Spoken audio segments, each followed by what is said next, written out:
নামরূপী কৃষ্ণ অবতার। হরিনামই হচ্ছেন কৃষ্ণ কলিকালে। এই জন্য হরের নাম হরের নাম হরের নামৈব কেবলম কলৌ নাস্তেবা নাস্তেবা নাস্তেবা গতির অন্যথা, অন্য কোনো পথ নাই, অন্য কোনো গতি নাই, অন্য কোনো উপায় নাই, একমাত্র হরিনামৈব কেবলম। সুতরাং নামরূপী কৃষ্ণ, নাম নেওয়া মাত্র কৃষ্ণ সান্নিধ্য লাভ করা। কৃষ্ণ ভক্তের সঙ্গ করা মানে কৃষ্ণের সঙ্গ হয়ে যায়। অনেকে অনুভব পায় না। যেমন বলছেন সাধ্বী পত্নী বিছানায় শুয়ে কাঁদছে, স্বামীর বিছানায় শুয়ে পত্নী কাঁদছে, সুখী না দুঃখী? কি হবে?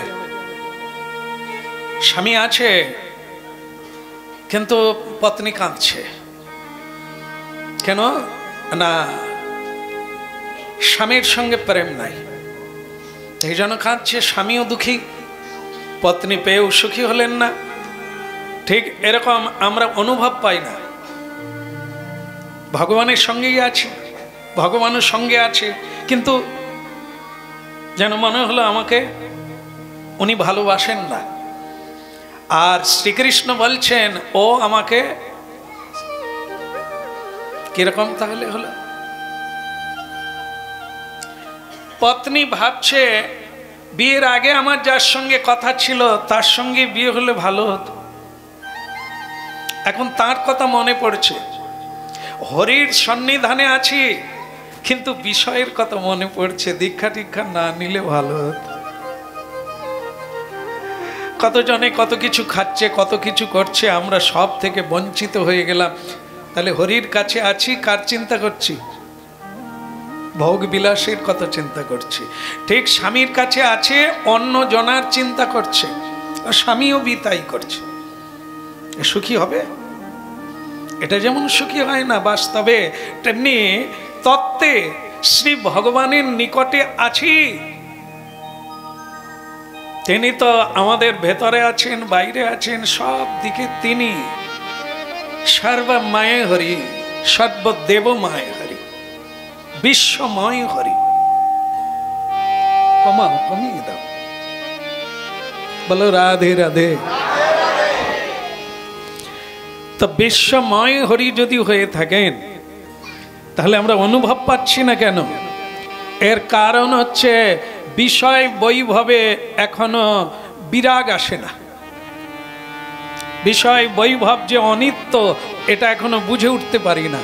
এই জন্য আমার আসক্তি ওটাতে আছে, হরি নামে আসক্তি। এই জন্য অনুভব মিলে না। কিন্তু কৃষ্ণ ভক্ত অনুভব নিচ্ছেন, যারা নিরন্তর শ্রীকৃষ্ণ নাম জপ ধ্যানের মধ্যে ডুবে থাকে, যারা সর্বময় শ্রীকৃষ্ণকে দর্শন করেন, এরা অনুভব করেন। আর আমরা পারি না, এই কারণে আমরা এই জগতের প্রতিপত্তির উপরে আসক্তি সিদ্ধ। এই জন্য যতদিন না এটা থেকে উঠতে পারবো ততদিন ওই গঙ্গায় নামতে পারবো না। এখন পচা পুকুরেই তো আমরা থাকছি, আর পচা পুকুরের কি হবে? চুলকানি। ভাগ্যিস আপনাদের হয়নি, সেই ভালো। এ চুলকালেই চুলকানি নয়, এ হচ্ছে যন্ত্রণা। চুলকলে আরাম লাগে, তারপরে কি হয়? হাওয়া দিতে হবে। এই আমরা সংসারে যা কিছু পাই, একটু ফুরফুর করে বাতাস উঠে, বসন্তের বাতাস হয়ে গেল, মানে খুব খুশি পেয়ে গেলাম। কিন্তু তারপরে সেই পাওয়ার বস্তুটি আমার গলায় আটকে গেল। যেরকম সিংহ নিরামিষ খায়, জানেন সবাই? আগে আমিষ খায় না, এত খায় যে ওনার আবার এই দাঁতে টাতে সব মানে কিছু কিছু জড়িয়ে যায়। লেগে থাকে। যেরকম আপনারা সজনা ডাঁটা খেলে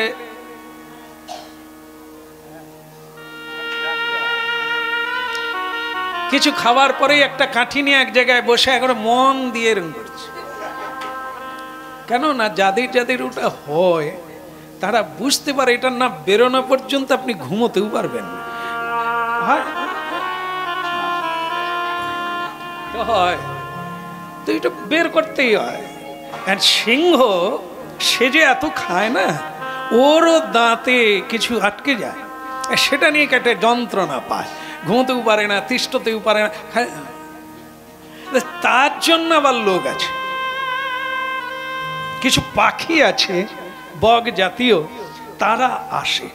দেখেন কিছু কিছু বকের আছে, দেখেন চৈতন্য আছে, আমাদের মতো শিখা টিখা আছে। সে এসে বাঘ যখন সিংহ যখন ঝিমুনি দিচ্ছে তো তখন সেই পাখিটা এসে ওই দাঁতের ফাঁকে ফাঁকে জড়িয়ে যাওয়া যে টুকরোগুলো সেগুলো সে ছাড়িয়ে ছাড়িয়ে সে আরাম করে খাচ্ছে। সিংহ দেখলো টাকুস করে নিয়ে নিলেই কাজ মিটে যায়। এই চৈতন্যবালা, কিন্তু সিংহ তাকে খায় না কেন বলুন তো? আরে সে তো আমার উপকার করছে, একটু ছেড়ে রাখতে হবে। এ তো আমার ভালো কাজ করছে, আমার আরাম দিচ্ছে আমাকে, তাই জন্য তাকে ছেড়ে রাখে। আমরা কি করি? বিষয় লোভী মানুষ, আমাদের এরকম আটকে যায়। এগুলো আবার আটকে যায়, তখন আবার একটু সুখ হয়, ছেলেটা 2 বছর পরেই বিয়ে দেব, উ করবে, পু পু করবে, কি স্বপ্ন দেখছে। মানে এই টুকরোগুলো খসিয়ে খাচ্ছে। বৈষ্ণব শাস্ত্র এরকম দৃষ্টান্ত দিয়ে বোঝাচ্ছে যে কি ভয়ঙ্কর জায়গা। পাখিটার ভয়ঙ্কর নয় জীবনটা, কার মুখ থেকে বের করছে। একবার যদি হাই তুলারও ভাবে, ওকে যদি নিয়ে নেয়, ওর খাওয়া বেরিয়ে যাবে। কিন্তু কত রিস্ক, এরই ভেতর থেকে সে কিন্তু ওটা নিচ্ছে। ঠিক এরকম ভয়ঙ্কর অবস্থাতে আমরাও এই টুকরোগুলো খেয়ে খুব খুশি হচ্ছি, মনে করছি আমার কিছুই হবে না। কিন্তু ভয়ঙ্কর হচ্ছে কি বিষয়। বিষয়কে বাঘের সঙ্গে, সিংহের সঙ্গে তুলনা করে আছে হিংস্র প্রাণী। এ কোন জীবকে ক্ষমা করে না। এই বিষয় বৈভব যুগ যুগান্তর ধরে ঋষি মুনির ধ্যান ও মগ্নকে অত টুটিয়ে দিয়েছে, ভেঙে দিয়েছে। মানুষকে অসৎ পথে টেনে নিয়ে যায় বিষয় বৈভবের অহংকার। এই জন্য শ্রীকৃষ্ণ সান্নিধ্য উপলব্ধি করতে পারি না। এর জন্য যে পদ বলেছেন সেটা হচ্ছে প্রণাম, হরিনাম, আর তুলসী সেবা, হরিনাম কীর্তন, আর সাধু সঙ্গ, বৈষ্ণব সেবা। একে যজ্ঞ বলা হয়। কলিকালের যজ্ঞ কি? যজ্ঞই সংকীর্তন প্রায়ের জয়ন্তী হে সুমেধস। যাক যজ্ঞ মানে আমরা বুঝি কি? ওং স্বাহা, ওং অগ্নি স্বাহা, মানে ঘি দেওয়া হবে, কাপড় জামা দেওয়া হবে, ডাল চাল দেওয়া হবে, এগুলোকে আমরা বলি যজ্ঞ। না, এ তো যজ্ঞ ছিল কবে? ত্রেতা যুগে। যজ্ঞই যজ্ঞই মুখই, মুখ্য ছিল ত্রেতা যুগে যজ্ঞ। যজতমাক্ষাই ওটা ত্রেতা যুগে, কিন্তু কলিযুগে বদলে গেল। কলিযুগের যজ্ঞ কি? যজ্ঞই সংকীর্তন প্রায়ের জয়ন্তী সুমেধস। সুমেধা মানে কি? চালাক। সুমেধা মানে বুদ্ধিমান। সুমেধা মানে পণ্ডিত। পণ্ডিত ব্যক্তি সংসারে উপার্জন করে দুই হাত দিয়ে, শরীর দিয়ে, মন দিয়ে, বুদ্ধি দিয়ে, আর সেই উপার্জনের অর্থ দিয়ে কি করবে? যজ্ঞ, নাম যজ্ঞ। যে নাম যজ্ঞে স্বয়ং নামী কৃষ্ণ সপার্ষদ পারিষদ বৃন্দ নিয়ে আপনার গৃহাঙ্গনে উপস্থিত হয়ে যাবে।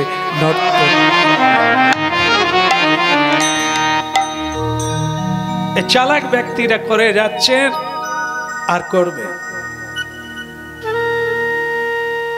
স্বয়ং দেবরাজ ইন্দ্র, ভগবান ইন্দ্র, তিনি এরকম শত যজ্ঞ করেছেন।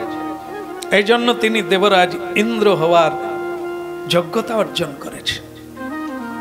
পৃথিবীতে যে যত বেশি যজ্ঞ করছেন উনি তত এগিয়ে যাচ্ছে।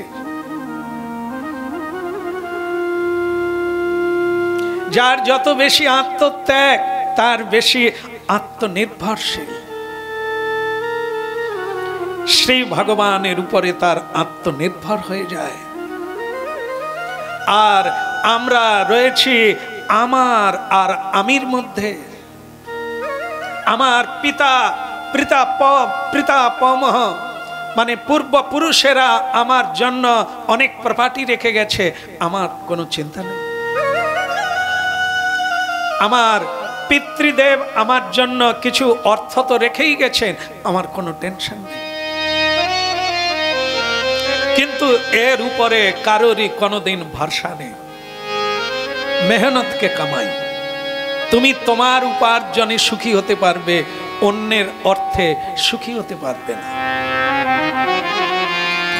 এই জন্য মেহনতকে কামাই আবার লাগিয়ে দিতে হবে ভগবানের সেবায়। কারণ আমাদের শরীরটি স্বয়ং ভগবান দান করেছেন। তিনি সামর্থ্য দিয়েছে, আমি কীর্তন গাইছি, আর এর দ্বারা অনেক কিছু প্রাপ্ত হচ্ছে। সুখ, সমৃদ্ধি, আর প্রবৃত্তি, আর বিষয়, বৈভব, মান, সম্মান, খ্যাতি এবং কৃষ্ণ ভক্তি সব কিছু প্রাপ্তি হচ্ছে আমি হরি নামের মধ্য দিয়ে। আর সেই নাম করার যোগ্যতা বা শক্তি স্বয়ং নামীর। তিনি যখন আমার শক্তি কেড়ে নেবেন, যেরকম অর্জুনের নিয়েছিলেন। অর্জুন গান্ডীবটাই তুলতে পারে না। এ শক্তি কার ছিল? খুব অতি শক্তি। সাধারণ মানুষের চেয়ে যার মধ্যে বাড়তি শক্তি, ওটা দেখতে হবে স্বয়ং ভগবানের দান। এই জন্য সেই পণ্ডিত, সেই সুমেধা কোনোদিন ভগবানের অমর্যাদা করে না, ভগবানের সেবা ছাড়া আগে গ্রহণ করে না। এটা বলো রাধে রাধে। जोर से लगाइए तो। इतना रेगे रेगे ना, रागेर की आज प्रेम से बोला। प्रेम से বলাটা হচ্ছে হাসতে হাসতে রাধে রাধে এও করা যায়, আমরাই করতে পারি।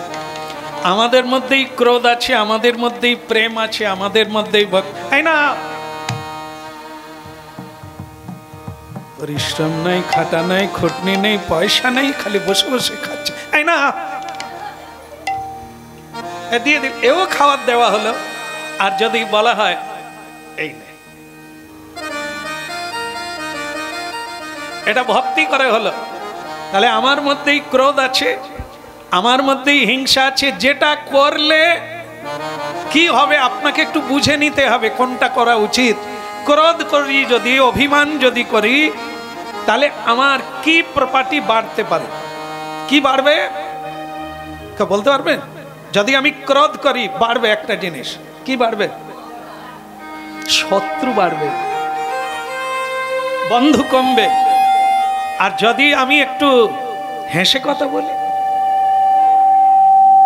একটু ভালো ব্যবহার করি, তাহলে কি হবে? বন্ধু বেড়ে যাবে, শত্রু কমে যাবে। যে সব মানুষের মধ্যে এই বস্তুগুলি আছে, শুধু ব্যবহারের গুণে এ পৃথিবীকে জয় করার শক্তি আপনার মধ্যে আছে। আপনি পরাজয় হবেন না জয়ী হবেন, এর সিদ্ধান্ত নিতে হবে আপনার। এরই উপর নির্ভর করবে আপনার জীবন আর মরণ, সুখ আর দুঃখ আপনি প্রাপ্তি হয়ে যাবে। বলে রাধে রাধে।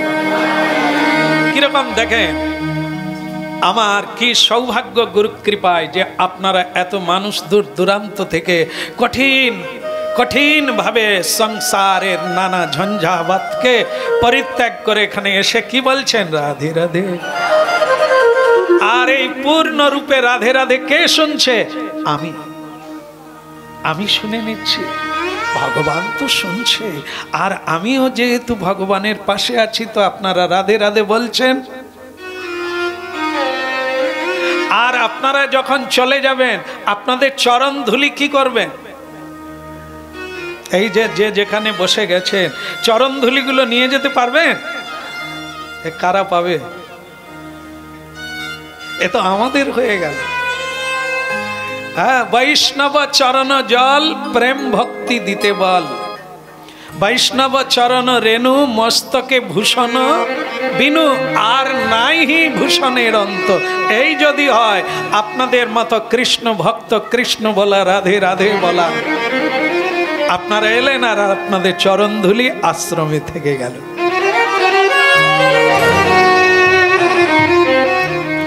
দেখেন, এ তো প্রাপ্তি অসম্ভব। আর যদি আমি ক্রোধ করব, তাহলে কেউ এসে বলবে রাধে রাধে, নিকাল যাও।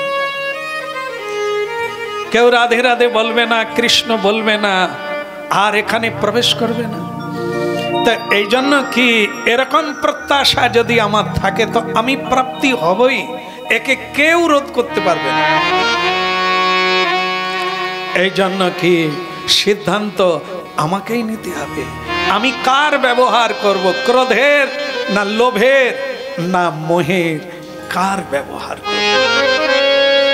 সেই অনুসারে আমার প্রপার্টি বাড়তে থাকবে। প্রপার্টি মানে কি? ধন বল সব কিছু থেকে যাবে, ঐশ্বর্য, কিন্তু শুধু এই বলটা থেকে যাবে হরি।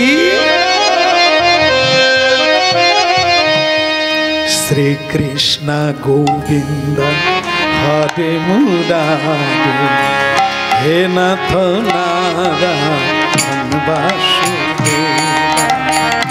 কৃষ্ণ গোবিন্দ হরে মুরারি, হে নাথ নারায়ণ বাসুদেবা। কৃষ্ণ গোবিন্দ হরে মুরারি, হে নাথ নারায়ণ বাসুদেবা।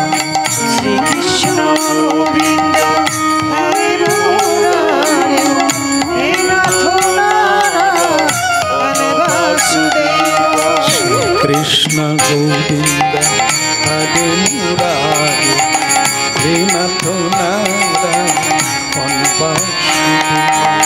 শ্রী কৃষ্ণ গোবিন্দ হরে মুরারি, হে নাথ নারায়ণ বাসুদেবা। হে নাথ নারায়ণ বাসুদেবা। হে নাথ নারায়ণ বাসুদেবা। হে নাথ নারায়ণ বাসুদেবা। হে নাথ নারায়ণ বাসুদেবা। হে নাথ নারায়ণ বাসুদেবা। হে নাথ নারায়ণ বাসুদেবা। হে নাথ নারায়ণ বাসুদেবা। হে নাথ নারায়ণ বাসুদেবা। হে নাথ নারায়ণ বাসুদেবা। হে নাথ নারায়ণ বাসুদেবা।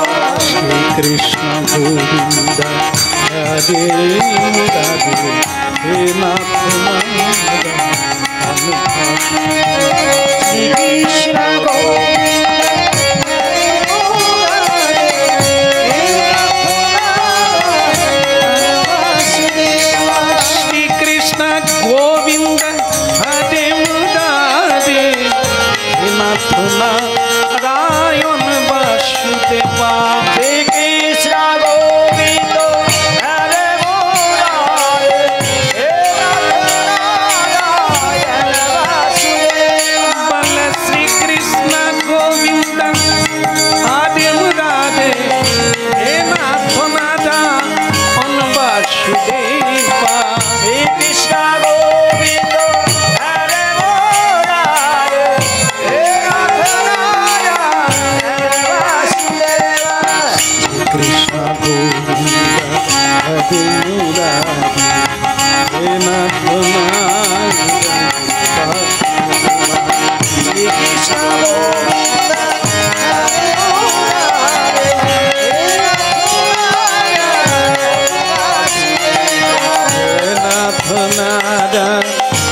বাসুদেবা হে নাথ নারায়ণ বাসুদেবা হে নাথ নারায়ণ বাসুদেবা হে নাথ নারায়ণ বাসুদেবা নাথ নারায়ণ বাসুদেবা হে নাথ নারায়ণ বাসুদেবা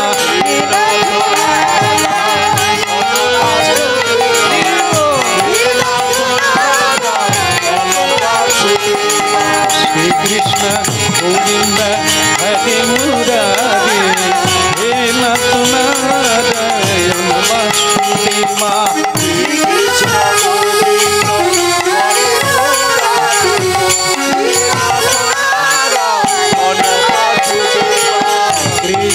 गोविंद हरे मुरारी हे नाथ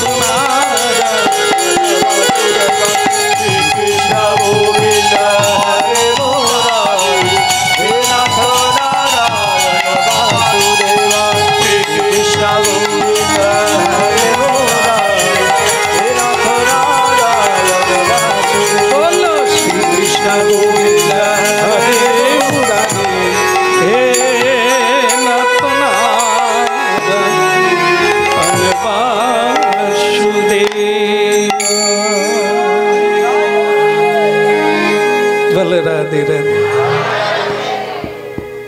राजा उसी नन पुराकालेও राजा छिलो आजो राजा आछे तबे पुराकालेर राजारा बेशिरभाग छिलो धार्मिक प्रजाराও छिलो धार्मिक और बर्तमानेर आमार बोलार लागबे ना कि आछे आर कि होच्छे सेटा आपनाराई मिलिये नेबेन राजार की आछे और राज्य परिचालनाय प्रजादेर की होच्छे प्रेम से बोलो उसी नर नामे एक धार्मिक राजा तार जीवने एरकम तिनी इंद्रेर मतो यज्ञ करबेन जेमन अनेकेर बाड़ीते देखबेन नाम यज्ञ हय निशिकीर्तन अष्टम पहर एसब यज्ञ करें বা বৈষ্ণব যজ্ঞ বৈষ্ণব সেবা দান করেন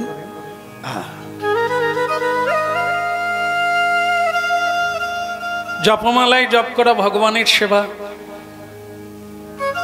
হরিনাম কীর্তন করা ভগবানের সেবা বৈষ্ণব সেবা হলো ভগবান আর তার ভক্তের সেবা খুব নিকট 3 লক্ষ হরিনাম করলে ভগবত কৃপা যেভাবে না হয় যদি কেউ 3 জন বৈষ্ণব সেবা দেন ভগবানের কৃপা দ্রুত কারণ ভগবান আর তার ভক্ত অভিন্ন জীবন্ত ভগবান ভগবান ভক্তের মধ্য দিয়ে পৃথিবী পবিত্র করেন ভক্তের মধ্য দিয়ে তার হরিনাম প্রচার করেন ভক্তের মধ্য দিয়ে তার বাণী প্রচার করেন এইজন্য আমাদের স্বয়ং ভগবান বলেছেন আমাকে শ্রদ্ধা করো ঠিক আছে কিন্তু আমাকে যদি শ্রদ্ধা কখনো নাও করো আপত্তি নেই কিন্তু আমার ভক্তদের কখনো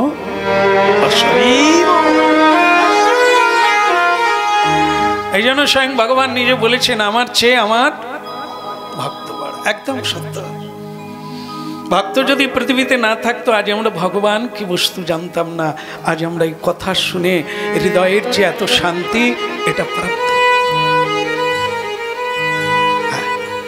আজকে বহু দুঃখিনী মা বহু দুঃখী মানুষ গোবিন্দের সেবা করে সুখী আজকে এক দম্পতি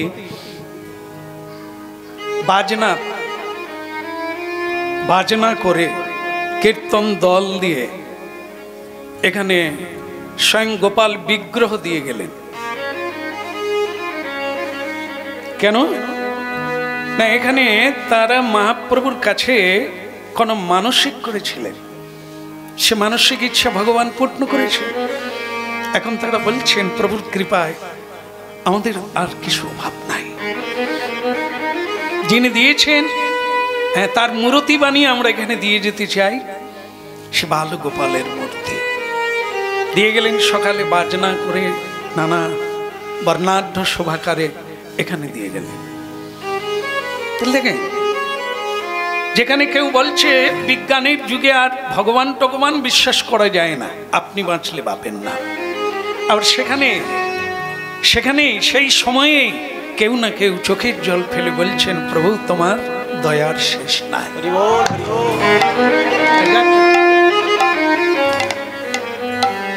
ঠিক তেমন আমি বলি যে আজকে একাদশী আপনারা এলেও কৃষ্ণ কথা হবে, কেউ না এলেও কৃষ্ণ কথা হবে, কারণ এটা তো আমার উপর তার কৃপা আছে, আমি অনুভব করেছি। তাকে ছাড়া আমার জীবন চলবে না। অন্য কারো চলতে পারে, কিন্তু আমার চলবে না। সবার কাছে না, তার অনুভবটা ভিন্ন ভিন্ন ভাবে ভিন্ন ভিন্ন জনের কাছে। যে যতটা এগিয়েছেন উনুনের কাছে, আগুনের কাছে, তাপ তার গায়ে লাগবে। এটা সবার সমান হবে না, আর করিয়েও দেওয়া যাবে না। এটা করতে হবে, নিজেকেই এগোতে হবে, আগুনের কাছে গিয়ে তাপের অনুভব নিতে হবে। এই জন্য ভগবান বলেছেন, আমাকে শ্রদ্ধা যদি নাও করো, কিন্তু আমার ভক্তের শ্রদ্ধা যদি নাও পারো, ভক্তকেও শ্রদ্ধা করতে যদি নাও পারো, কিন্তু অশ্রদ্ধা দেখুন, এখানেও একটা ভারী সুন্দর দৃষ্টান্ত, যে জোর নাই, আপনাকে করতেই হবে এ কথা কোনো শাস্ত্রে বলে না, কোনো মহাপুরুষ স্বয়ং ভগবানও বলেন না। কিন্তু সেটা শুধু আপনার ভাবনার উপর নির্ভর করুক, এটা ছেড়ে দেওয়া হয়েছে। অশ্রদ্ধা করবেন না, শ্রদ্ধা করতে না পারেন আপত্তি নেই, করতে হবে তার কোনো মানে নেই, কিন্তু অশ্রদ্ধা করবেন না, কারণ উনি আপনাদের আমাদের কারোরই অশ্রদ্ধার পাত্র নন। এই জন্য এদিক থেকে আমাদের সাবধান থাকতে হবে, না কারোরই নিন্দা করতে পারি, আর না কারো সমালোচনা করতে পারি। হ্যাঁ করো, শুধু নিজের করো। তুমি কতটা সাধুর মতো হলে, কতটা চোরের মতো হলে, লম্পটের মতো হলে, সেই চরিত্রের বিচার করো। সামনে কোনো একটা দৃষ্টান্তকে রাখতে হয়, কাউকে দেখে এগিয়ে যেতে হয়। তাকে বলা হয় কি না, মহাজনগতস্য। আর মায়েরা যেমন হরিকথা শুনছেন, মায়েদেরকেও কাউকে না কাউকে লক্ষ্য করতে হয়। পুরাণে, মহাভারতে, রামায়ণে, ভাগবতে যেসব নারী চরিত্র আছে, যারা পৃথিবী রক্ষা করেছেন, যারা ভগবত কৃপা লাভ করেছেন, আপনাদের অনুসরণ করতে হবে তাদের। তবে নারী ধর্ম রক্ষা করে কিভাবে আপনারা এগিয়ে যাবেন, আপনার জীবনকে এগিয়ে নিয়ে যাবেন। এ কারো বালাই নয়, কারো দোষ নয়, কারো উপর আমরা কিছুই করতে পারি না। আমি শুধু আমার উপর কিছু করতে পারি। পুরুষেরা মহাপুরুষদের অনুসরণ করবেন, তবে আপনার জীবনটা আনন্দময়ের দিকে যাবে। প্রতিদিন মিলাতে হবে আমার জীবন চরিত্রটা, আমার কর্ম, আমার বলা, আমার ভাব, আমার স্বভাব কার সঙ্গে মিল আছে, দানবের সঙ্গে না মানবের সঙ্গে না দেবতার সঙ্গে। মিলালেই দ্রুত আপনি পরিবর্তনের জায়গায় যাবেন, আর অনুভব করবেন পৃথিবী দুঃখময় নয়। এখানেই ভগবান এসেছেন, এখানেই ভগবান তার প্রিয় পার্শ্বদের নিয়ে এসেছেন। এই সেই পৃথিবী ধন্য। ভক্তরা কাঁদেন, ভগবানের কাছে বলেন, প্রভু স্বর্গেও যেতে চাই না, হ্যাঁ তোমার লোকেও যেতে চাই না, ওসব সুখ শান্তি আমার দরকার নাই। আমি পৃথিবীতে থাকবো, আমি যন্ত্রণা পাবো, কিন্তু আমি যেন তোমাকে পেতে পারি, তোমার নিজ কর্ম গুণ দোষে যে যে জন্ম পাই, জন্মে জন্মে যেন তব নামি গুণ। কি বলছে, আমার কর্ম অনুসারে আমাকে যেখানেই জন্ম দাও, যে কুলে জন্ম দাও, পশু কুলে দিতে পারো, পক্ষী কুলে দিতে পারো, আমার আপত্তি নেই, কিন্তু জন্মে জন্মে যেন তব। এই যে সোনার প্রাধান্য হচ্ছে এগুলো। আমি কি চাই? হ্যাঁ, আমার চাওয়ার উপর নির্ভর করে আগামী দিন অমাবস্যা হবে না আমার জীবনে জ্যোৎস্না আলোকে ভরে যাবে পূর্ণিমা। বলো আচ্ছা, যে চোখে দেখতে পায় না তার জীবনে পূর্ণিমা না অমাবস্যা? সারা জীবনটাই অমাবস্যা। যারা অজ্ঞানতার আলোকে থেকে গেল, ভগবত তত্ত্বটা জানলো না, আত্মার পরিচয় প্রাপ্ত হলো না, আমির পরিচয় উদ্ঘাটন হলো না জীবনে, কত অমাবস্যা রাত্রি অন্ধের মতো থেকেই গেল। রাজা উসেন ধার্মিক প্রজ্ঞাবান, হে প্রজাবৃন্দ, এই যজ্ঞে সবাই অংশগ্রহণ করুন। আজকে কি দোষী দেখেন, আমরা কি করছি? মিলিত হয়ে আমরা শ্রীহরির ভজন করছি, মিলিত হয়ে। তাহলে কি এই যজ্ঞের ফলাফল কি হবে? যারা যারা এসেছেন সমান ভাগে পাবে। এই যজ্ঞের ফল, এই অনুষ্ঠানের ফল সমান ভাগে পাবে। যে ঘুমোচ্ছে সেও পাবে, আর ঘুমোলো বলে কি সে পাবে না? সে তো পৌঁছে গেছে নাকি? নাম তো লিখিয়ে দিয়েছে, জানালার ওপাশে আছে বলে পাবে না?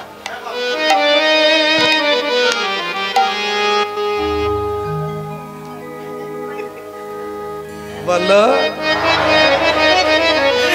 হ্যাঁ, আমি একবার ভোট দিতে গিয়েছিলাম, আমার একটু দেরি হয়ে গিয়েছিল।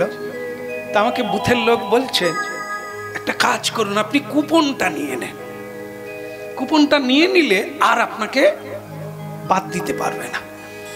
কেমন? আমি কুপন নিয়ে দিব্যি দাঁড়িয়েছি, কোনো অসুবিধা নেই। সে সন্ধ্যা হয়ে গেলেও আমাকে কুপনটা নিয়ে নিতে হবে।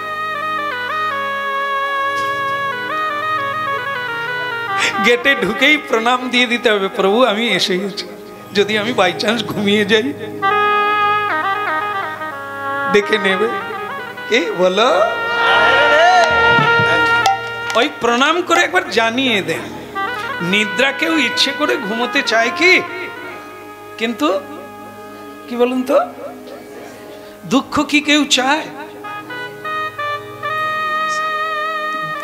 দরজার জানালার ফুটো বন্ধ করে দেন, তবু ঢুকে যাবে।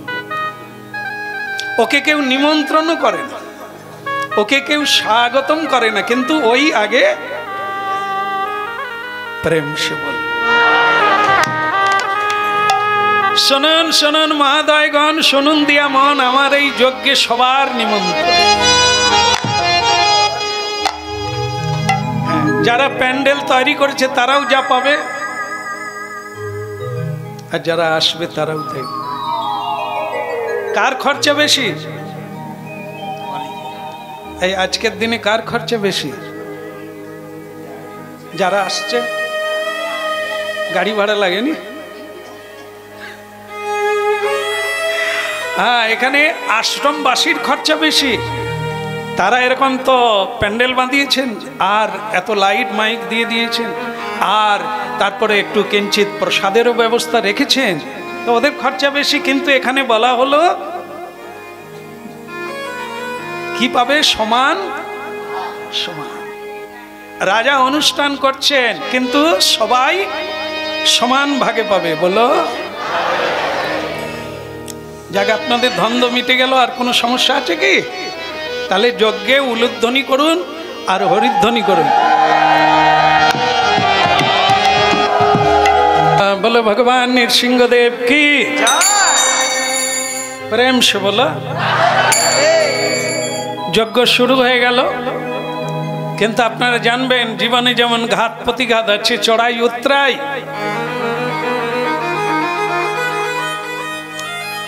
মিথ্যার পথে কোনো সমস্যা নাই, কিন্তু সত্যের পথে সমস্যার কোনো শেষ নাই। কেন? এদিকে আপনারা জানেন জোয়ার আর ভাটা। হ্যাঁ, তোমার এখন কি চলছে, ভাটা না জোয়ার? বলছে জোয়ার। শুধু আতা হ্যায়, যাতা নেই। বেটা। তাহলে এই যখন জোয়ার আসে, এই জোয়ারটা কাদের? এই বললো আমার এখন জোয়ার চলছে, হ্যাঁ আসছে, পয়সা আসছে, আর স্ত্রীকে বলছে পাট, এসে যাচ্ছে এক ঝাঁকার দিলে, বাচ্চাকে বলছে পাট, এসে যাচ্ছে, জোয়ার চলছে। কিন্তু এর একটা আবার ভাটা আসবে, পাট আসতে পারে তো, চিরদিন তো সমান যাবে না। আজকে তুমি দারোগা, একদিন তোমার বেটা দারোগা হবে, তুমি তখন রিটায়ার করে যাবে।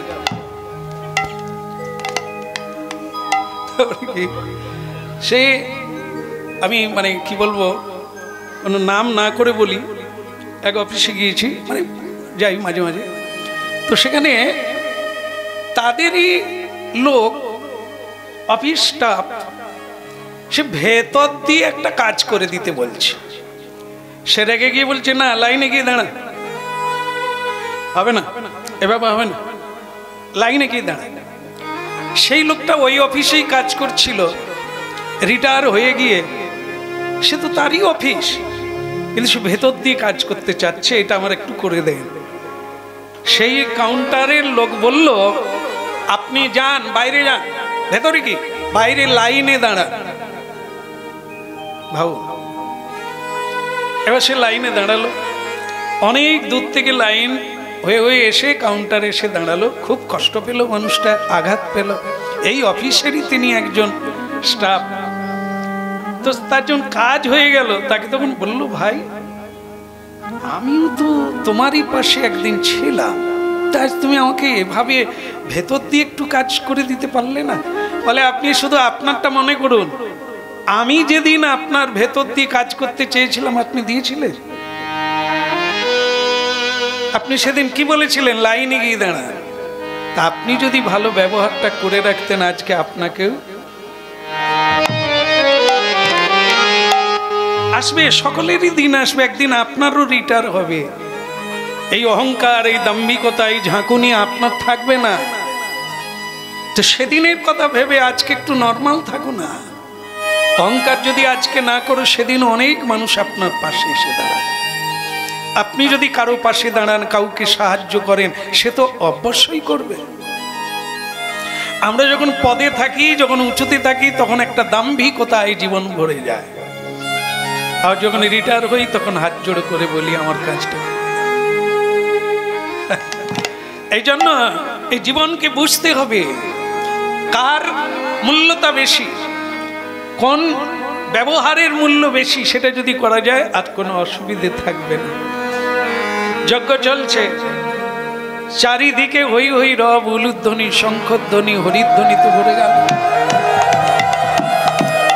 ওম ভূর্ভুবস্সুঃ তৎসবিতুর্বরেণ্যং ভর্গদেবস্য ধীমহি তন্নঃ প্রচোদয়াৎ। ওম নমঃ ভগবতে বাসুদেবায় হরে পরমাত্মনে প্রণতক্লেশনাশায় গোবিন্দায় নমো নমঃ। শুক্লাম্বরম ধরম বিষ্ণুং চতুর্ভুজং প্রসন্নবদনং ধ্যেয়ঃ সর্ববিঘ্ন প্রশান্তং। আচ্ছা, কি হলো কি?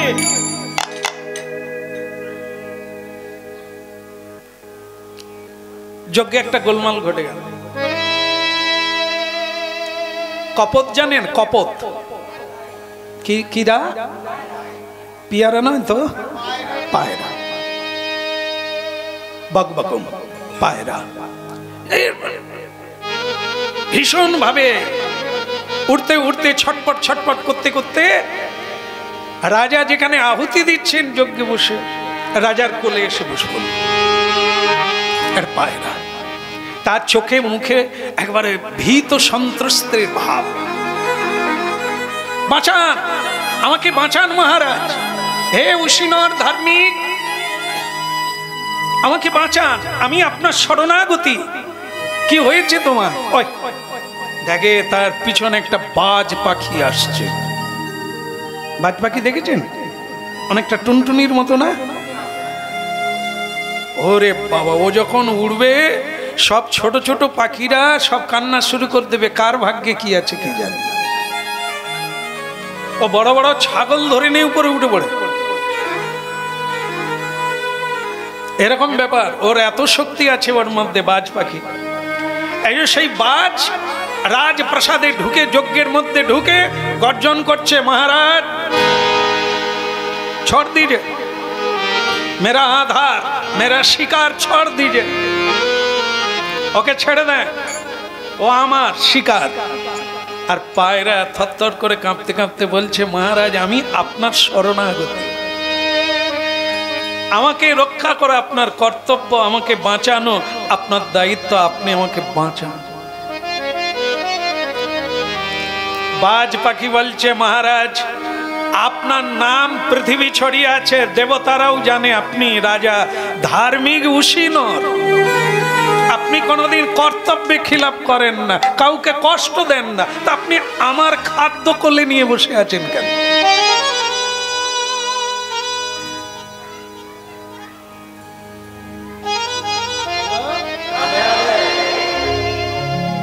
জীবন এত সোজা এলা ভেলা নয়, কিছু যায় না। প্রজ্ঞা ভগবান বিবেক বুদ্ধি সব দিয়েছে, ঠিক রাখতে হবে আর ঠিক করতে হবে, না হলে তুমি কি করে করবে? এই তো এসে গেল বিচার, কি করা উচিত। আমার খাদ্য ছেড়ে দাও, ও আমার শিকার। আর ওদিকে কপত বলছে কাঁদতে কাঁদতে, মহারাজ আমি আপনার আশ্রয় নিয়েছি, আমাকে বাঁচান। কেন রাজার উপর দায়িত্ব পড়ে গেল, কি করবে?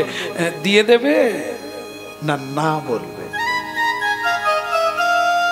বলো, আপনার উপর ভাত দিলে কি করবে?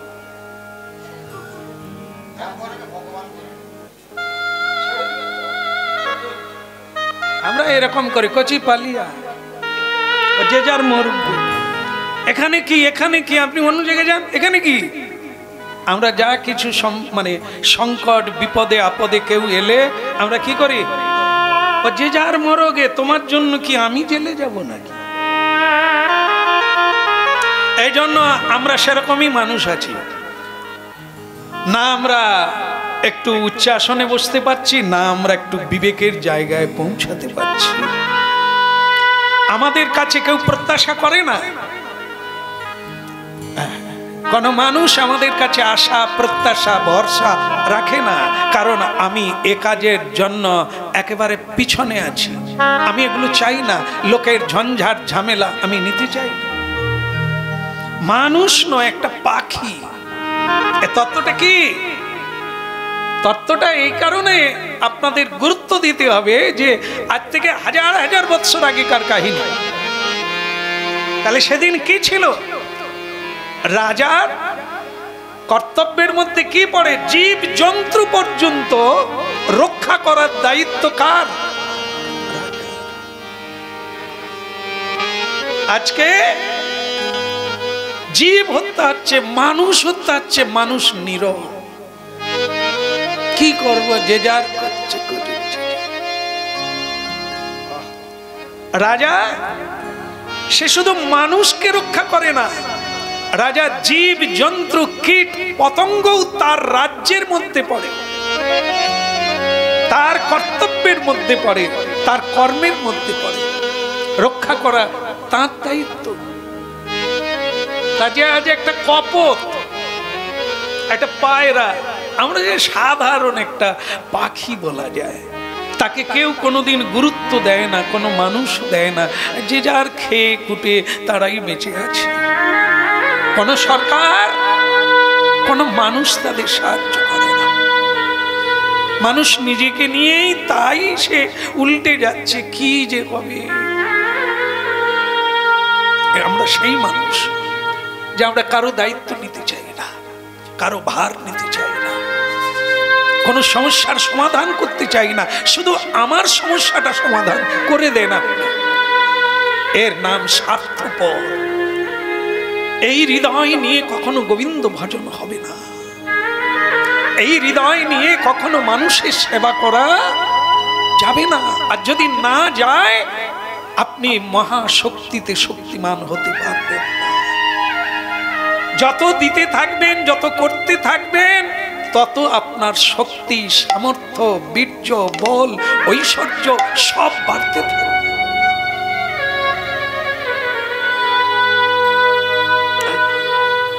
রাজা পাখির গায়ে এরকম করছে, ভয় নেই, ভয় নেই, ভয় কি? আমি তো আছি, আমার কোলে বসেছ, আমার দায়িত্ব, তোমার কোনো ভয় নেই।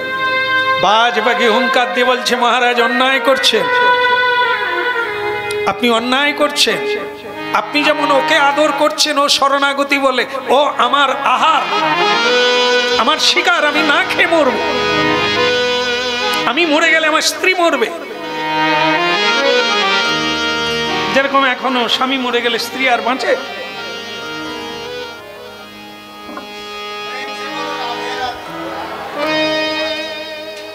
এই জায়গাটা রাধে বলার ইচ্ছা হলো কেন? গিন্নি নিশ্চয়ই আসেনি। ও আচ্ছা, বললো না, এই কোনোদিন কোনো মানে কাউকে লক্ষ্য করে না, এ সবার।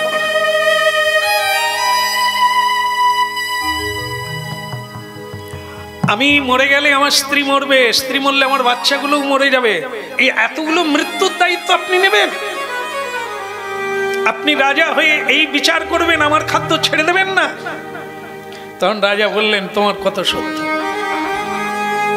তুমি যেটা বলছো ওটা ঠিক আছে, এটা তোমার খাদ্য, কিন্তু এ আমার শরণাগতি, আমি একে রক্ষা করব। বিনিময়ে তুমি বলো তোমার কিভাবে বিপরীত ভাবে তোমার সেবা করা যায়। এই কথাটা ঠিক কিনা? ভালো কিনা? হ্যাঁ, আমি যদি তোমাকে মানে এটা কি মাংস তো নাকি, মাংসই দেব, তাও অন্য মাংস দেব, অনেক হরিণ দেব, মহিষ দেব, শূকর দেব, তুমি খাবে? বাজ পাখি হেসে বলছেন, মহারাজ আপনি ধার্মিক তো, আপনি বিবেকবান তো, কেন তাতে অসুবিধা কি হলো? আপনার বিচার দিকে আমি ভাবছি, আপনি ধার্মিক যদি হন তাহলে ধর্মের দিক দিয়ে নেন। ভগবান যাকে যেদিন যা দেয় সেটাই তার খাদ্য। আজ আমার খাদ্য তালিকায় কপোত পাখি, আর আপনি আমাকে হরিণের কথা বলছেন। হরিণ কোথায়? তার কথা আমি ভাববো কেন? আমার সামনে যেটা এসেছে এটাই আমার খাদ্য। কি মুশকিল! এটা একটা পদ বের করলো যে বিপরীত কোন পদ, সেটা হচ্ছে আপনি মাংস চান তো মাংসই দেব, কিন্তু একে ছেড়ে দিতে হবে। বাজ পাখি বললেন, আমি বেশি সময় দিতে পারবো না, আপনি খুব তাড়াতাড়ি সিদ্ধান্ত নেন, ওকে যদি না ছাড়েন তাহলে কিন্তু আপনি মহাপাপী হবেন, অন্যায় হবে, অনেক সমস্যা ঘটবে আপনার, আপনি তাড়াতাড়ি বিবেচনা করুন। তখন বললেন যে আচ্ছা আমার কথা ছেড়ে দাও, তোমার কথাই বলি, এর বিপরীতে তুমি কি হলে তুমি একে মুক্তি দিয়ে দেবে? তুমি বলো তোমার কোনটা ভালো লাগে, কিন্তু একে ছেড়ে দিতে হবে। এর নাম কি বলা হয়েছে? বৈষ্ণব শাস্ত্রে, এর ভক্তি শাস্ত্রের নাম বলা হয়েছে শরণাগত। কলিকালের ভজন হচ্ছে শরণাগত। আমরা সাধন জানি না, ভজন জানি না, প্রভুর চরণে একটু চোখের জল দিয়ে জানিয়ে দাও, বিশ্বাস রাখো উনি তোমাকে রক্ষা করবে। বাজ পাখির হাত থেকে রাজা আশ্বাস দিচ্ছে, আমি, এই জন্য আমাদের বৈষ্ণব শাস্ত্রে বলা হয়েছে আশ্রয় লইয়া ভজে নাহি তজে, আর সব শ্রীকৃষ্ণ চরণার বৃন্দে ভক্তি পথযাত্রী প্রতিনিধি ভক্তের চরণে আশ্রয় না নিলে মায়া দেবী আমাদের বাজ পাখি রূপে ছো মেরে নিয়ে চলে যায়। আশ্রয় লইয়া ভজে তারে কৃষ্ণ নাহি তজে। কলিকালের ভজন হচ্ছে আশ্রয় তত্ত্ব, একে ছাড়লে ভজন হবে না। এখন বিশাল এক সমস্যায় পড়লেন। এবার বাজ পাখির উপরে ছেড়ে দিলেন যে তুমি বিচার করে বলো, এর বিনিময়ে তুমি যা চাইবে প্রেম সে বলো। গোবিন্দ বলো হরি গোপাল বলো, গোবিন্দ বলো হরি গোপাল গোবিন্দ বলো হরি গোপাল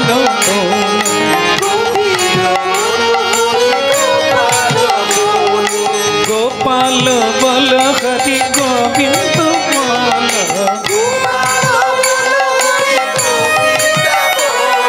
গোপাল বলো হরি গোবিন্দ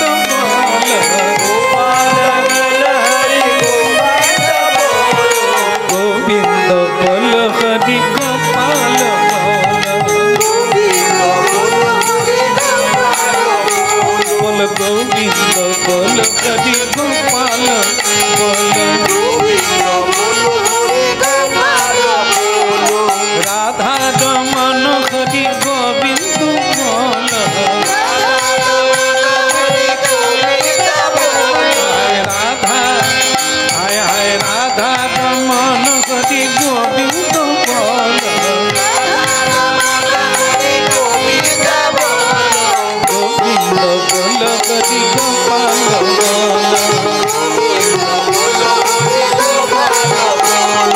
গোপাল বল হরি গোবিন্দ বল গোবিন্দ বলো হরি গোপাল বল গোবিন্দ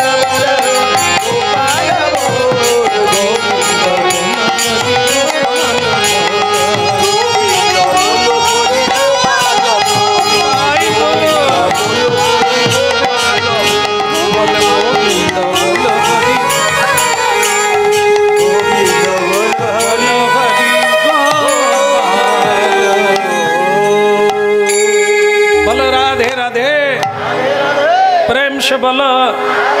বাজ পাখি কি গেল? বাজ পাখি যায় না। আসলে ব্যাপারটা আপনাদের বলেই দেওয়া ভালো, এরা কেউ পাখি নয়,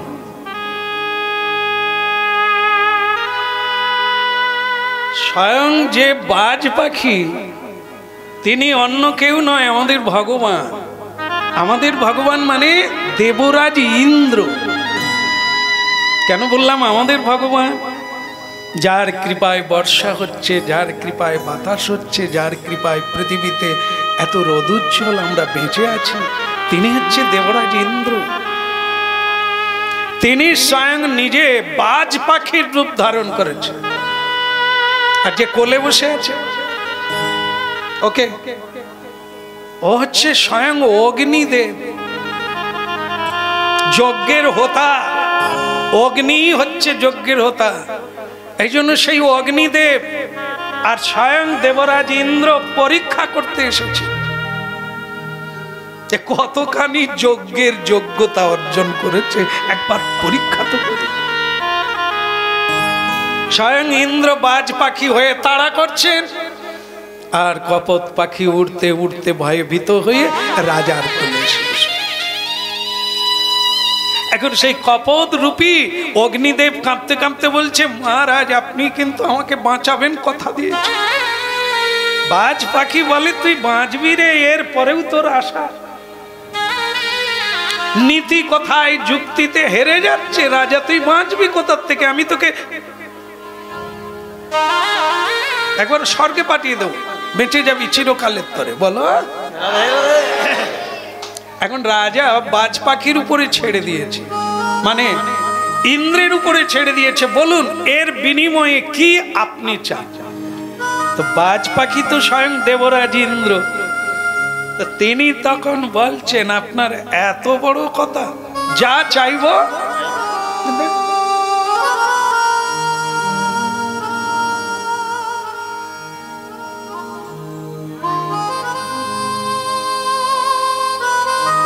আপনাদের অবস্থা দেখে আমার দুঃখ হচ্ছে।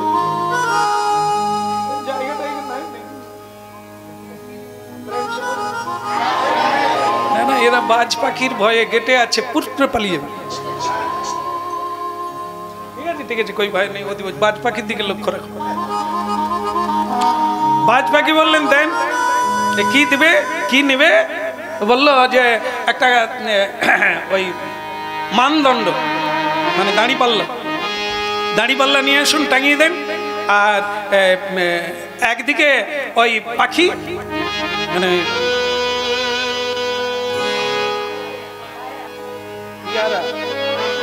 আমার উচ্চারণ হয়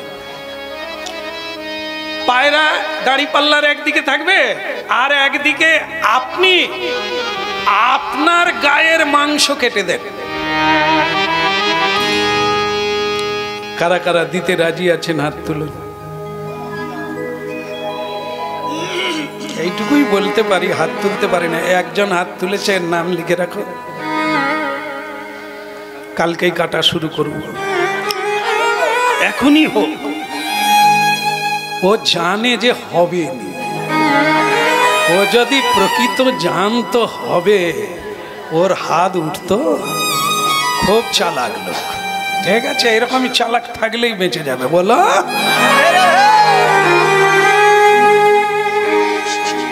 দাঁড়িপাল্লায় ওই পায়রাটা যেহেতু আমার খাদ্য ছিল ওর ওজনে আপনি আপনার শরীরের নরম জায়গা কেটে পায়রার ওজনে দিয়ে দেন কপতের ওজনে আর আমার কোনো দাবি নেই ওইটুকু নিয়ে ওকে ছেড়ে দেব প্রেম সে বলো দেখেন এই এক দুর্ঘট বস্তু এই জন্য যার যত বড় পরীক্ষা তিনি তত বড় আপনারা আমরা আমাদেরকে দিয়ে ভাবলেই বোঝা যাবে আমরা কি এরকম পরীক্ষায় এলে প্রস্তুত আছি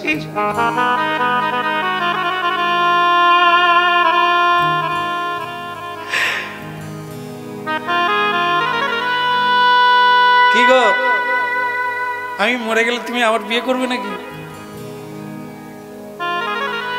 যদি কেউ বলে স্বামী যদি পত্নীকে বলে পত্নী যদি স্বামীকে বলে কি উত্তর হবে কি গো আমি মরে গেলে তুমি আবার বিয়ে করবে নাকি তোমার মাথা খারাপ আমি তোমার ছবি টাঙিয়ে রাখি আবার ভেতরে বলছে সোনামণি তাড়াতাড়ি মরে যাও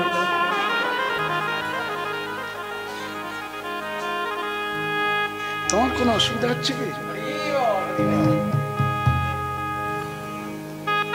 এগুলো বলে আমি তোমার জন্য প্রাণ দিতে পারি তোমার জন্য আমি কি না করতে পারি কিন্তু ঠিক জায়গায় এলে সরে যায় এগুলো আপনারা বাস্তবে মিলিয়ে নেবেন যে জীবনে সকলেরই জীবনে এরকম কোনো না কোনো বন্ধু এসেছে কোনো না কোনো প্রিয়জন এসেছে সে আজ নেই আপনার সহায় নেই কাছে নেই তো ঠিক এরকম এই জগতের মানুষ এরকমই আপনার ঠিক সময়ে পরীক্ষা দিতে গিয়ে ফেল হয়ে যায় রাজা কথা দিয়ে দিলেন আপনি এতেই সন্তুষ্ট বাজ পাখি আর কোনো চিন্তা করবেন আপনি অপেক্ষা করুন দাঁড়িপাল্লা টাঙানো হলো আর সেই দাঁড়িপাল্লায় পায়রাকে এক পাল্লায় তুলে দেওয়া হলো আরেক পাল্লায় নিজের গায়ের মাংস কেটে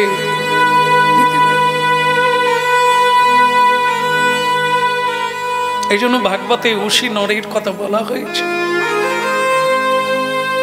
যুধিষ্ঠির মহারাজ যখন প্রশ্ন করেছিলেন যে আমার এই পরীক্ষিত এই যে এর ভবিষ্যৎটা কিরকম হবে বড় হলে কি হবে তখন ব্রাহ্মণ পণ্ডিতেরা যুধিষ্ঠির মহারাজকে উষি নরের কাহিনী বলেছিলেন কে রাজা হলে পরীক্ষিত মহারাজ এত বড় রাজা হবে এত বড় মহান ব্যক্তি হবে এত বড় আত্মত্যাগী হবে জগতের কল্যাণের জন্য নিজের আত্মোৎসর্গ করতে পারে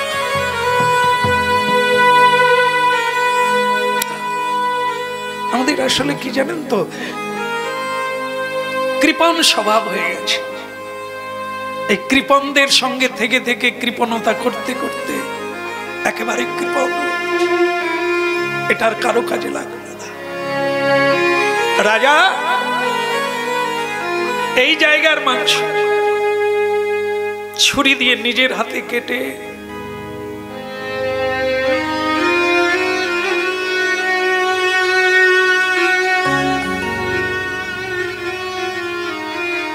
শরীরের যেসব যেসব জায়গা কোমল নরম, সেই জায়গাগুলো কেটে,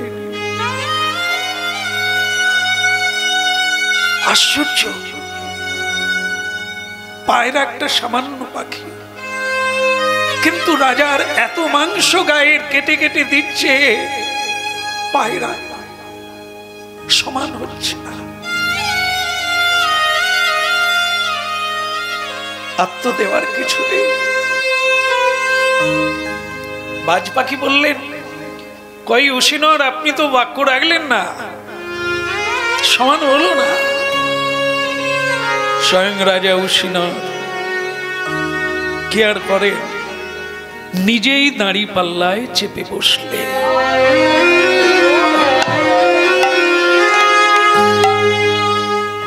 একে বলা হয় আত্মত্যাগ। দেখুন, যত ত্যাগ তত বড়, যত ত্যাগ। ইন্দ্রের সমান হয়ে গেল, ত্যাগের জন্য, ভোগের জন্য নয়।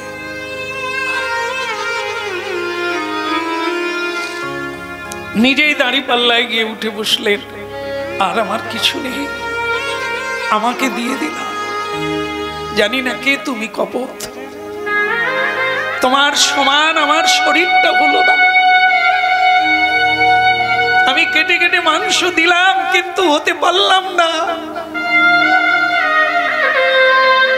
তাই আমি নিজেকে সম্পূর্ণ রূপে দিয়ে দিলাম। দাঁড়ি পাল্লায় উঠে পড়ল, চারিদিকে ওই ওই রব উঠল, হায় হায় হায় হায়, এমন রাজা যদি চলে যায় আমরা কি নিয়ে বাঁচবো? রাজা পাওয়া যাবে, কিন্তু এমন ধার্মিক, এমন নীতিপরায়ণ, এমন আত্মত্যাগ কে করে একটা সাধারণ পাখির জন্য? আজকে আমরা যে সময় বেঁচে আছি,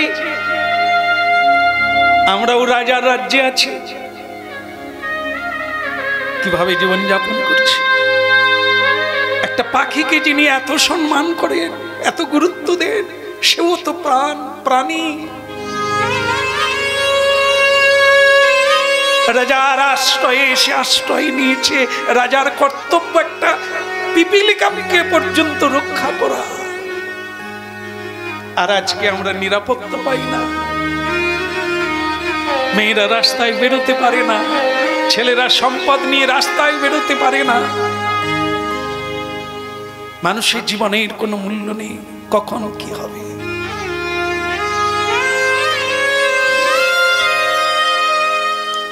এই জন্য 3 ভাগ অধর্ম, 1 ভাগ ধর্ম।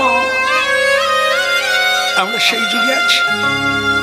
কত সাবধান হতে হবে, কত সাবধান, কত যত্নে শ্রীকৃষ্ণ নাম উচ্চারণ।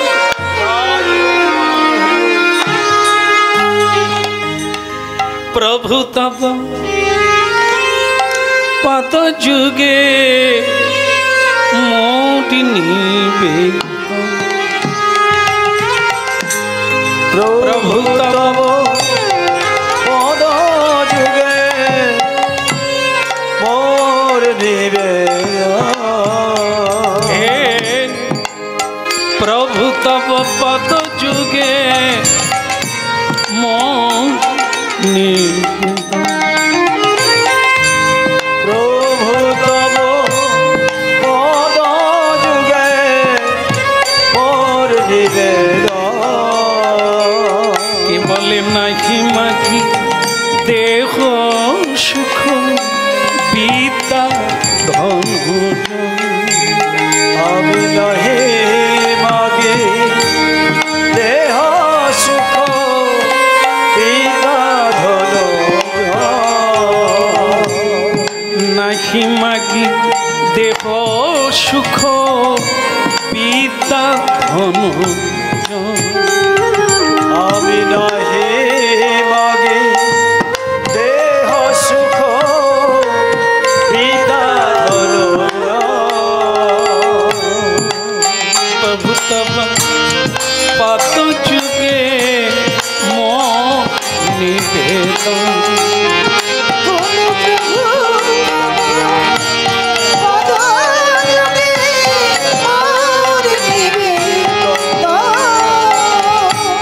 নাহি মাগি স্বর্গয়া আরে মক্ষ নাকি মাগি নাহি মাগি স্বর্গয়া মক্ষ নাহি মাগি না করি প্রার্থনা কোন বিভূতির আর না করি প্রার্থনা কোন বিভূতের লাগি প্রভু তব পদ যুগে মোর নিবেদন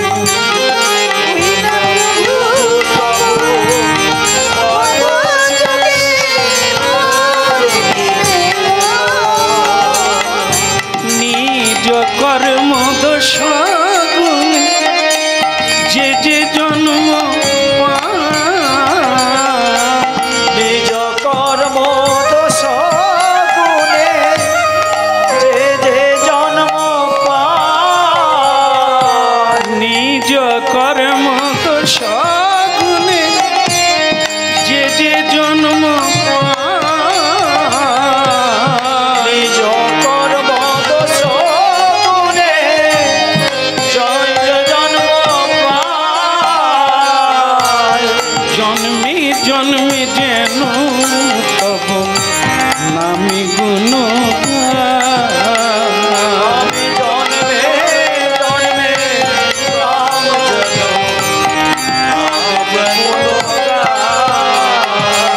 জন্মে জন্মে যেন তব নামি গুণ আমি জন্মে জন্মে রাম গুণগান প্রভু তব যুগে মোর নিবেদন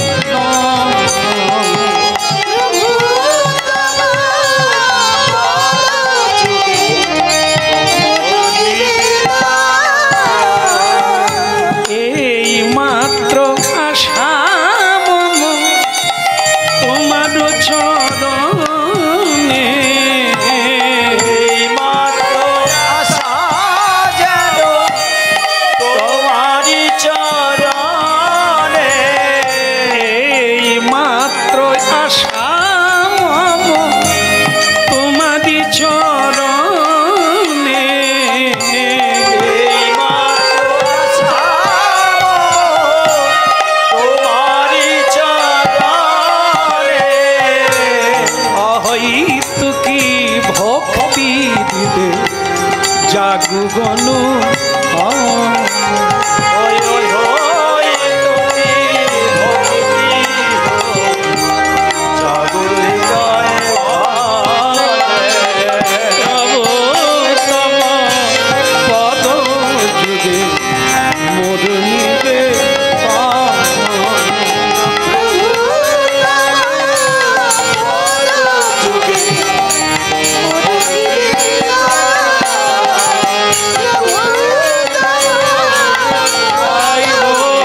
হরি হরি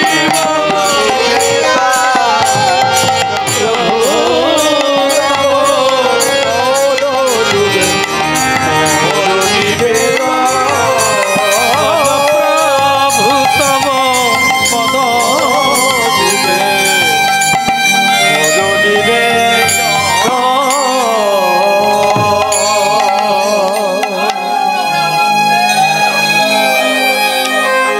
সমান হয়ে গেল। যেই রাজা উশিনট দাঁড়ি পাল্লার উপরে উঠল, সঙ্গে সঙ্গে পায়রার সমান হয়ে গেল। বলে রাধে রাধে। রাধে রাধে। হ্যাঁ, যেই সমান হয়ে গেল, এইবার রাজা বলছেন তাহলে বাজবাকি তুমি আর দেরি করো না, তা আমাকে খেয়ে না। আমি তো পায়রার সমানে ওজনে হয়ে গেলাম, এবার তুমি আমাকে খেয়ে নাও, তোমার ইচ্ছা পূর্ণ হোক।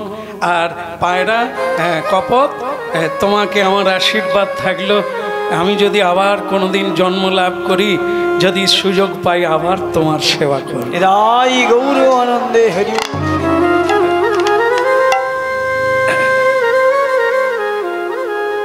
আগেই আপনাদের পরিচয় দিয়ে দিয়েছি ওরা দুজন কারে। রাজার যেই আত্মত্যাগ, বাজ পাখি আর স্বরূপে থাকতে পারলেন না। ধন্যাতি ধন্য, কি মহিমা, ত্যাগের কি মহিমা। স্বয়ং ইন্দ্রদেব বাহবা দেওয়ার জন্য, ধন্যবাদ দেওয়ার জন্য তিনি স্বরূপে দাঁড়িয়ে গেলেন। বাজ পাখি আর নাই, বাজ পাখির জায়গায় ঝলমল ঝলমল করছে অঙ্গজ্যোতিতে, সারা শরীরে তার অলঙ্কারে ভরা, আর তিনি স্বয়ং তো উপেন্দ্র, ভগবানের অনুজ। ভগবান বামনদেব রূপে গিয়েছিলেন, সেটা হচ্ছে ইন্দ্রের অনুজ রূপে। ইন্দ্র হচ্ছে কশ্যপের পুত্র, আর ভগবান বামনদেব কশ্যপের পুত্র হয়ে জন্ম নিয়েছিলেন। এই জন্য ইন্দ্রের অনুজ, আর তিনি ভগবানের অংশ। স্বয়ং ভগবান ইন্দ্র রূপে পরিচালনা করছে। এই জন্য তার দিব্য জ্যোতিতে ভরা তিনি প্রকাশমান হয়ে গেলেন।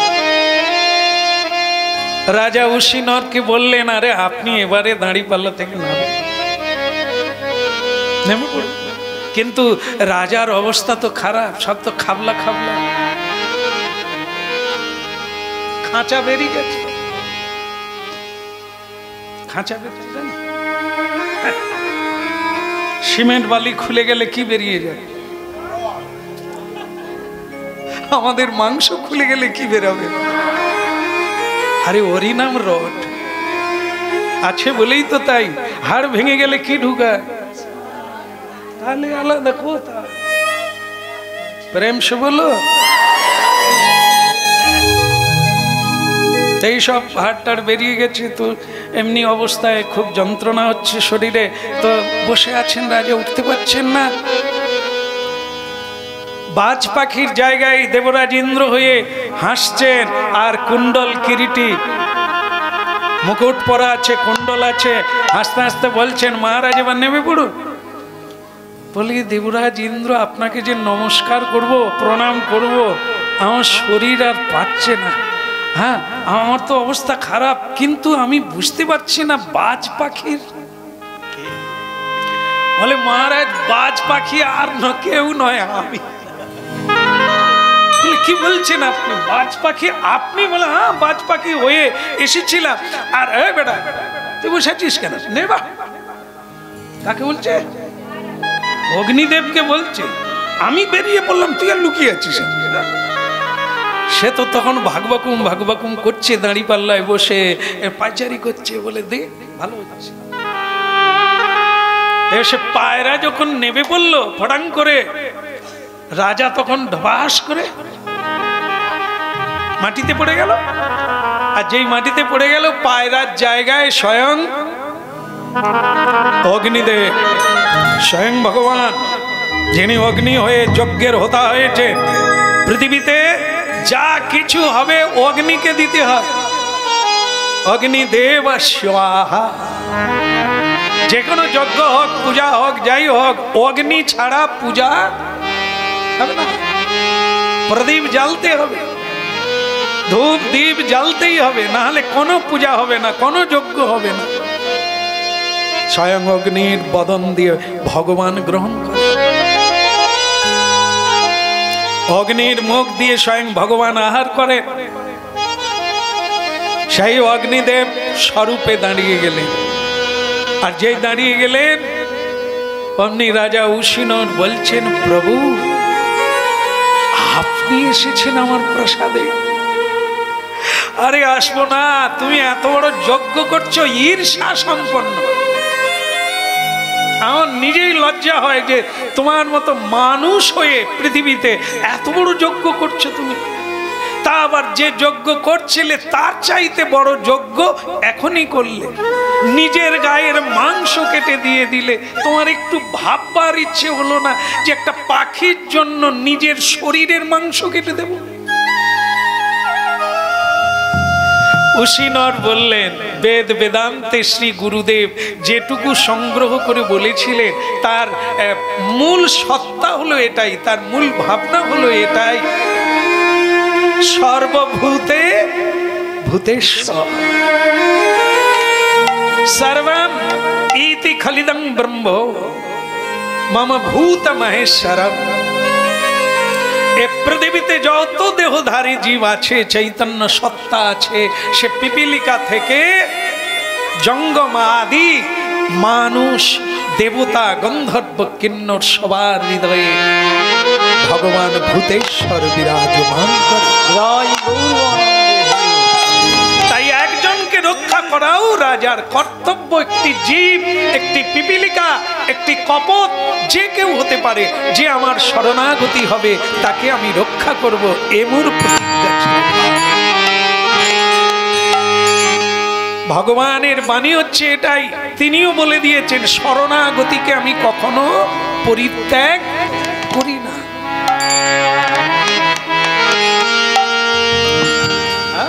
বলো জয় শ্রীরাম, জয় শ্রীরাম, জয় শ্রীরাম। তো দুর্বলের মতো কেন?